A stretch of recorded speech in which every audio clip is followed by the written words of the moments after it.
This guy is a genius. Using a simple square control to make a door that can be folded freely. Convenient storage without taking up space. First, cut out the corresponding square pipe according to the plan drawings. After cutting, the square tube is assembled and welded into a rectangular frame.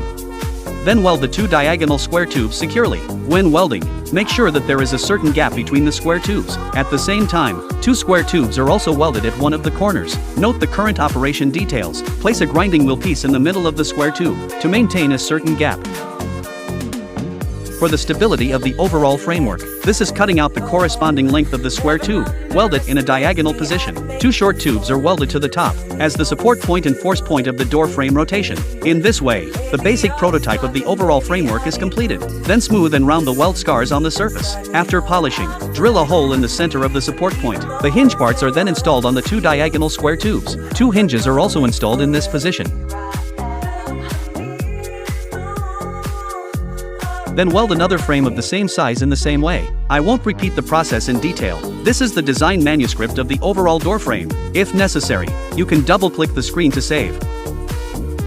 As we speak, the boy will soon finish another door frame.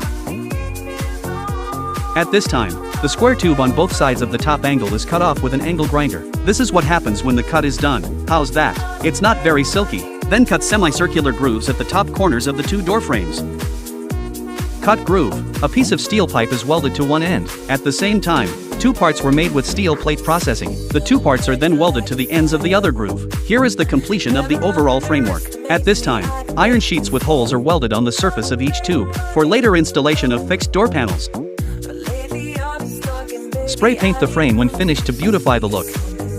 Next, cut the matching door panel according to the size of the door frame. After polishing the surface, assemble them in turn. It is fixed with screws. Finally, install a rotating shaft component above and below the reserved door frame, then assemble it accordingly.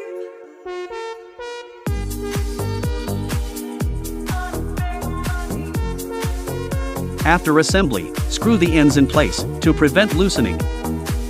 This is the end of a cool revolving door. I wonder what the finished product will look like. What do you think?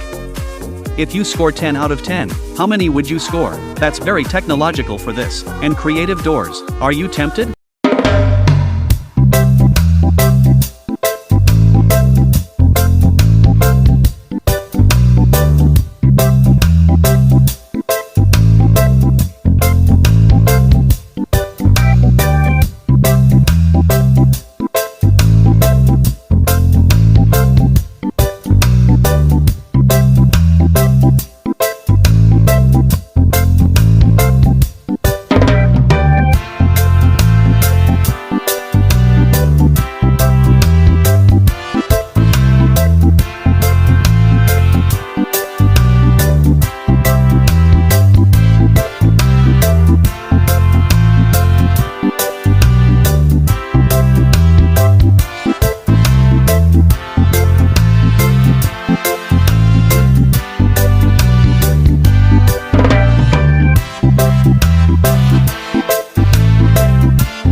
This guy is really creative. I can't believe you can grow so many bitter melons on one tire. Easy to grow and takes up no space. Next, I will share the method with you. Start by placing a snakeskin bag cut up on the ground.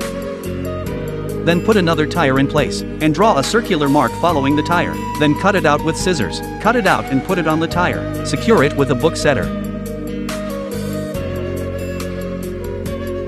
Then use a soldering iron to iron the snakeskin bag to create dense holes. Convenient late breathability. Then turn the tire over. Cut off a circle of the tire with a utility knife. Then it can be moved onto the land. Then put in a plastic bucket of soybean oil. Note here, plastic buckets also need to use a soldering iron to iron many small holes. Then you can fill the tire with a layer of dirt. Fill with a layer of soil and then pour in some peanut shells. Then continue to fill with soil. Then the cultivated bitter melon seedlings can be cultivated. After removing the plastic cup, buried in the earth. Then you can stick 3 bamboo pieces in it. This creates a triangular shelf. And an iron ring should be tied to the top to fix it. Then tie 2 pieces of bamboo across the cross. Then you can place 3 iron rings of different sizes on the bamboo cross. Secure it with a cable tie. Add 2 pieces of bamboo at the same time to increase its firmness. Once it's all tied up, then put a string on each bitter melon. So when bitter melon seedlings grow, I can climb up the rope. And the soybean oil plastic bucket in the middle. Also prepare some melon peel fruits and vegetables. Mix well with beer and place in a plastic bucket. The next step is to wait for it to grow.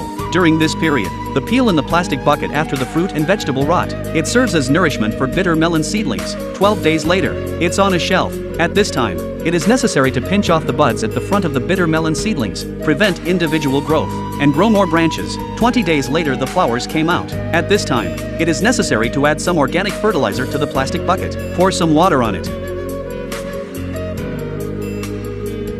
Full bloom 28 days later, the male flowers can be picked to pollinate the female flowers, so you can produce more fruit.